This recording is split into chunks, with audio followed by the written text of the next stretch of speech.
Hello friends, అందరూ ఎలా ఉన్నారు? బాగున్నారా? నేను మీ మాధవి.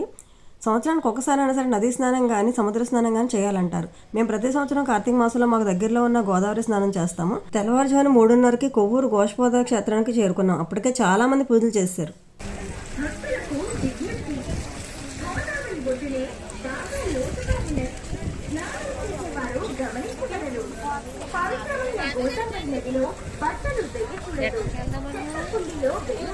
ఆ అనౌన్స్మెంట్ విన్నారు కదా, ప్రతి చోట ప్రతి గుడి దగ్గర కూడా ఇలా అనౌన్స్మెంట్ చేస్తూ ఉంటారు. అవన్నీ మనం తప్పకుండా పాటించాలండి. మన వ్యక్తిగత శుభ్రత కూడా ఉండాలి. 90% ఫ్యామిలీలతోనే వచ్చారండి. చక్కగా నదీ స్నానం చేసి పూజలు చేసుకొని దానాలు ఇచ్చుకొని హ్యాపీగా ఎంజాయ్ చేస్తున్నారు. అలా గోదావరిలో స్నానం చేసి ఆ నీళ్లు తెచ్చుకొని ఇలా శివయ్యకి అభిషేకం చేసుకుంటున్నారు.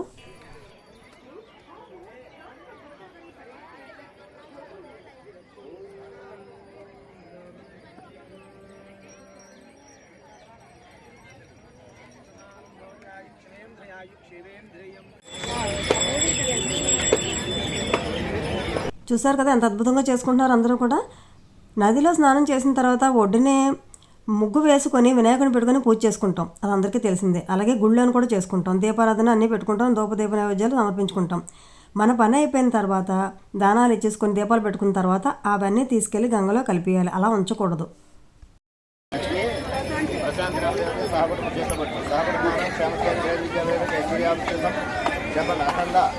గోదావరి నదీ స్నాన ఫల తీర్థం కార్తీక దామోదర దేవత దేవే శ్రీక సహిత దీపదానం మా స్నానాలు, పూజలు, దానాలు అన్నీ కంప్లీట్ అయిపోయాయండి. దీపాలు కూడా గోదావరిలో వదిలేసుకున్నాం. చాలా హ్యాపీగా ఎంజాయ్ చేసాము. ఇదివరకు చెప్పుకున్నట్లు ఆ వినాయకుడిని అవన్నీ నీటిలో కలిపిమన్నాం కదా. వరిపిండితో ముగ్గు వేస్తాము, పసుపుతో వినాయకుడిని చేసుకుంటాము, బెల్లము, అరటిపండు, చలివిడి, వడపప్పు ఇవే నైవేద్యం పెడతాం. కాబట్టి ఇవన్నీ నీటిలో వేయడం వల్ల ఏమీ ఇబ్బంది ఉండదు. కాకపోతే అగరబత్తులు, ఒత్తులు, కొబ్బరికాయలు ఇలాంటివన్నీ పక్కన ఒడ్డున పెట్టేసుకొని మిగతావన్నీ నదిలో కలుపుకోవాలి. మనతో పాటు కొన్ని వందల మంది పూజ చేసుకుంటారు. ఎవరికి ఇబ్బంది కలగకుండా చూసుకోవాలి.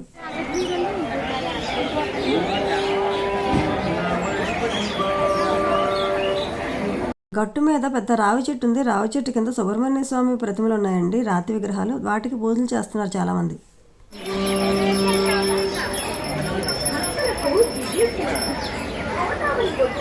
మేము వచ్చేటప్పటికే పలచపలచగా ఉన్నారండి జనం. అప్పటికే రష్ అనిపించింది. కానీ మేము తిరిగి వెళ్ళేసరికి ఫుల్గా కిక్కిరిసిపోయారు జనం. బస్సులు, కార్లు, ఆటోలు, బైకులు ఖాళీలు లేదు అసలు. ఫుల్ బందోబస్తు పెట్టేశారు, పోలీస్ బందోబస్తు. ఎక్కడ చూసినా ఫైర్ ఇంజన్లు, అంబులెన్సులు, చాలా ఏర్పాట్లు చేశారు. పువ్వులు చూసారు ఎంత బాగున్నాయో, ఎరుపు, తెలుపు, కలుపు పువ్వులు. ఇక్కడ దగ్గరలోనే రావణాసురుడు సమేతంగా బ్రహ్మసూత్రలింగం ఉందంటండి. అక్కడికి వెళ్ళాము. రావణాసురుడు కూడా పరమ శివభక్తుడు కదా.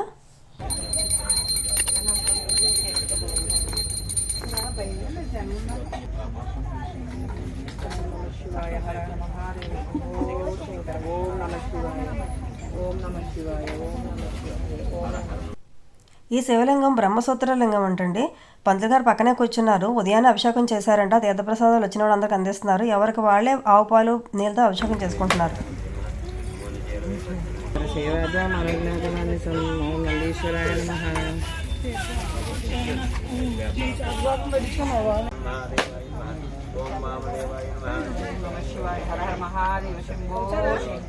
తెల్లవారుజామునే వెళ్ళడం వల్ల మాకు అన్ని చకచకా జరిగిపోయాయండి. ఇక్కడ పూజలన్నీ కంప్లీట్ చేసుకున్న తర్వాత రాజమహేంద్రవరంలో ఉన్న మహాకాళేశ్వర టెంపుల్కి వెళ్ళామండి. ఈ టెంపుల్ నేను ఇదే ఫస్ట్ టైం చూడడం. చాలా చాలా అద్భుతంగా ఉంది. చూడని వాళ్ళందరూ కంపల్సరీగా చూడండి. లోనికి వెళ్తే రావాలని అనిపించలేదు. ఎంట్రన్స్లోనే కుడి చేతి వైపు సుబ్రహ్మణ్య స్వామిని ఏర్పాటు చేశారు. ఇక్కడ చాలామంది పూజలు చేసుకుంటున్నారు. ఎంట్రన్స్లోనేనండి ఇది సింహద్వారం.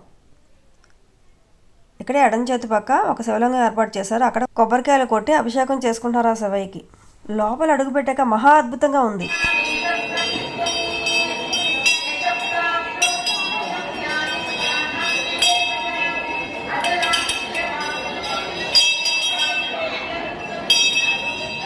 చాలా విశాలమైన ప్రాంగణం అండి. చుట్టూ కూడా పెద్ద మండపం. ఆ మండపం నిండా ముక్కోటి దేవతలు ఉన్నారు. చాలా బాగా అలంకరించారు. ఒకే చోట దీపారాధన ఏర్పాటు చేశారండి. కార్తీక మాసం కదా, ఎక్కడ పడితే అక్కడ పెట్టకుండా. ఇది చాలా బాగుంది. అందరూ చాలా భక్తి శ్రద్ధలతో చేసుకుంటున్నారు పూజలు. చాలా నీట్గా మెయింటైన్ చేస్తున్నారండి. మనం వెళ్ళిన వాళ్ళం కూడా అలాగే మెయింటైన్ చేయాలి. ఎక్కడ పడితే అక్కడ చెత్త వేయకుండా డస్ట్బిన్లో వేయడం, దీపారాధన కూడా వాళ్ళు చెప్పిన చోట చేయడం, వాళ్ళ రూల్స్ని మనం ఫాలో అవ్వాలి.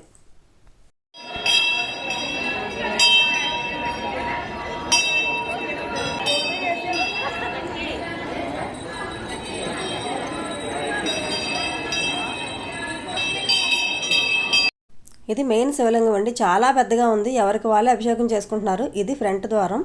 4 వైపులా 4 ద్వారాలు ఉన్నాయి. 4 ధ్వజస్తంభాలు, 4 నందులు ఉన్నాయి. చాలా అద్భుతంగా ఉంది. చూసే కొద్దీ చూడాలనిపిస్తుంది. ఈ డోర్కి ఆపోజిట్ డోర్లో బ్యాక్ సైడ్కి దర్శనాలు పెట్టారండి.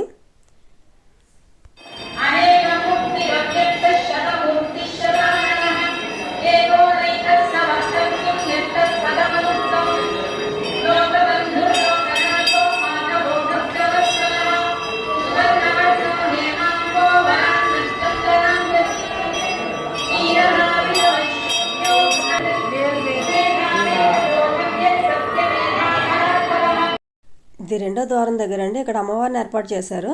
చక్కటి ధ్వజస్తంభం, చాలా అందంగా ఉన్న నంది ద్వారం.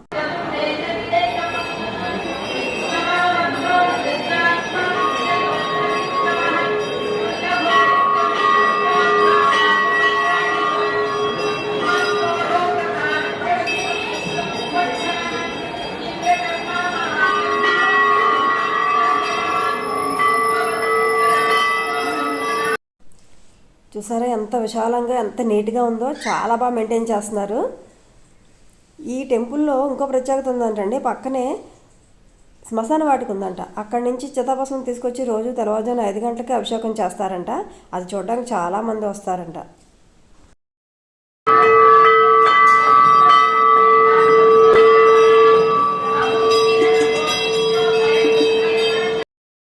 మాకు దర్శనం కంప్లీట్ అయిపోయిందండి. ఈ వీడియో ఎక్కడితో ఎండ్ చేసేస్తున్నాను.